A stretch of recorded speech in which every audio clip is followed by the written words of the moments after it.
So hi guys, sobrang laki na ng tiyan ng balloon swordtail natin guys, no? So ayan, so nilipat natin siya dito para dito siya manganganak. And guys, I hope na marami tong fry guys. Ang laki na talaga niya guys, ang laki na ng tiyan. So, I hope na marami yung anak, tsaka dito natin papalakihin yung mga fry niya guys for 2 weeks bago natin sila ilipat sa fry tank. Yung mga fry lang talaga lahat na makalagay sa tank guys. So for now, dyan muna natin siya pinapaanak. So guys, grabe guys, di ko talaga in-expect guys. Pag uwi ko sa bahay guys, galing guys, may lakad kami ng kapatid ko guys, bumili ako ng titra guys. Pag uwi ko guys, kaninang umaga ko pa to guys nilagay. Pag uwi natin guys, may fry na guys. Natingnan nyo guys, oh.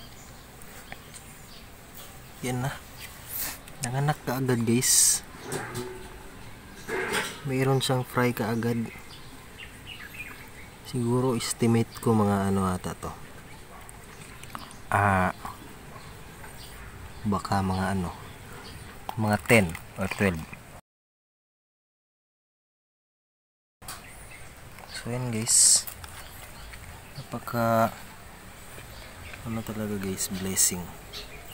So ayan na, dyan na natin yan papalakihin sila guys, yung mga fry natin hanggang ilang weeks, tsaka lipat natin sa mas malaking pond o mas malaking tank para mas madaling lumaki. Ayan guys, so pakita ko sa inyo guys yung bagong bili natin na titra guys. Ito yun guys, bluefish hypin. So ito yung gagawing breeder natin soon. Sana makaparami na tayo nito guys.